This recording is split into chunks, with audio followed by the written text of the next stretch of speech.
US markets, Korea, Taiwan இங்கெல்லாம் semiconductor stocks boom ஆச்சு. AI சம்பந்தப்பட்ட ஸ்டாக்ஸ் உச்சத்துக்கு போச்சு. இதெல்லாம் நடக்கும்போது இந்தியன் மார்க்கெட்ல என்ன நடந்தது? இந்தியன் மார்க்கெட் தொடர்ந்து கீழ வந்துகிட்டே இருந்தது. இதுதானே நடந்தது. இப்ப என்ன ஆயிருக்கு? இப்போ அந்த மார்க்கெட் சரிஞ்சிருக்கு. மார்க்கெட் அங்க மேல போனபோது நம்ப அதுல பார்ட்டிசிபேட்டே பண்ணல.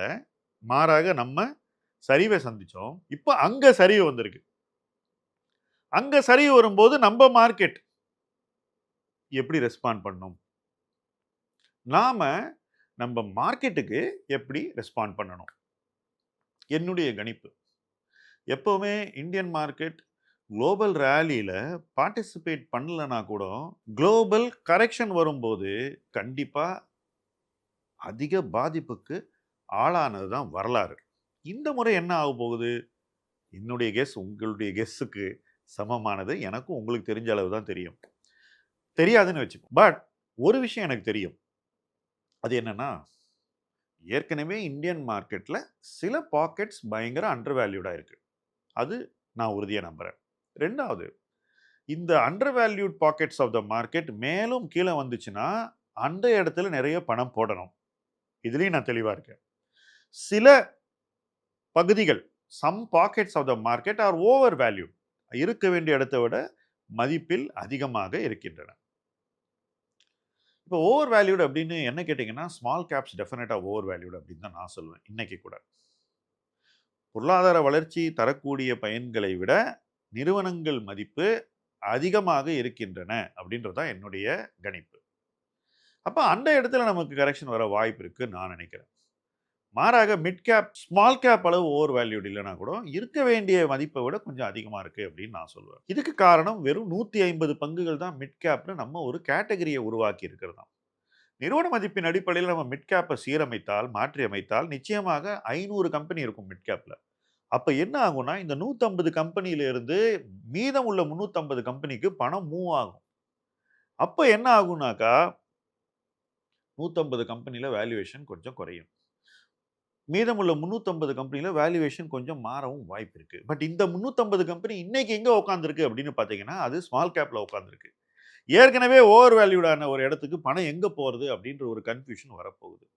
ஸோ எங்க போகணும் அப்படின்ற ஒரு கன்ஃப்யூஷன் கேட்டகரைசேஷன் மாறினா கூட இருக்கும்ன்றத இந்த இடத்துல நான் பதிவு பண்றேன்.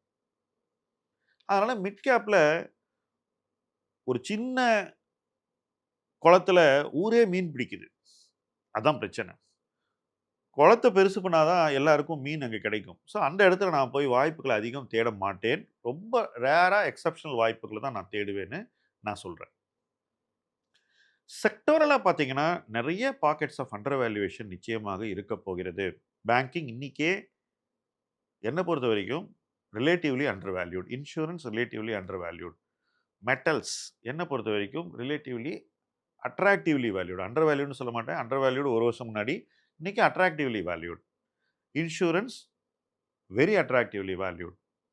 இப்படி பல செக்டார்ஸ்ல மாறிக்கிட்டு இருக்கு. ஃபார்மா இன்னும் கொஞ்சம் குறைஞ்சாக்கா அட்ராக்டிவ்லி வேல்யூட் ஆகும்.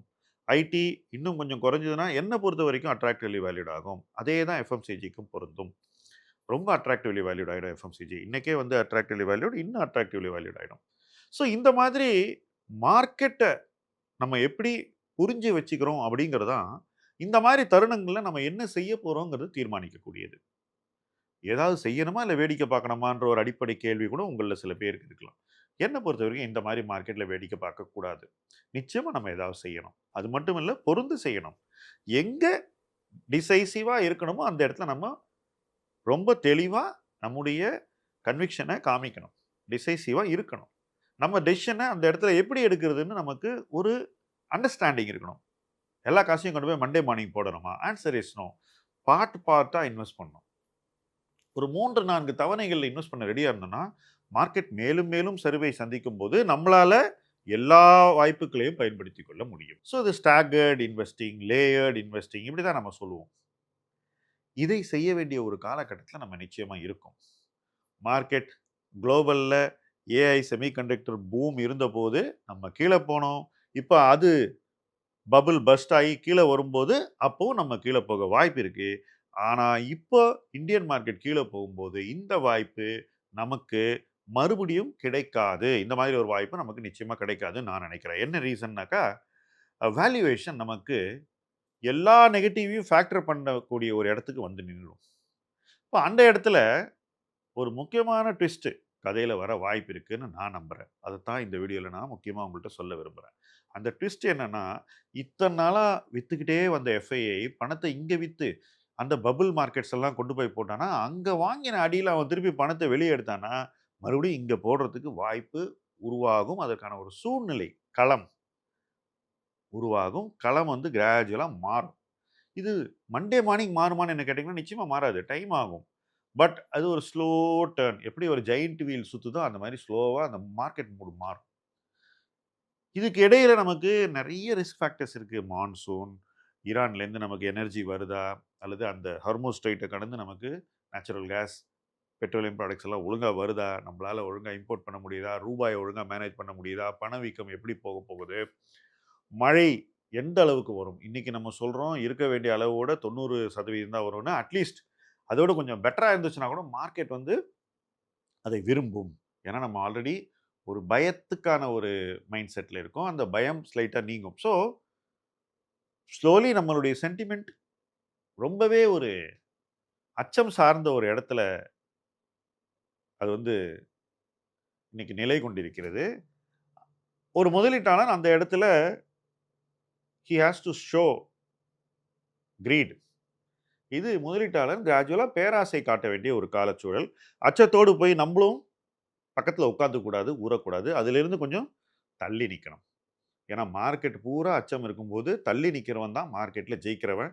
அப்படி ஜெயிக்கக்கூடிய முதலீட்டாளர்களாக நீங்கள் எல்லோரும் வர வேண்டும்.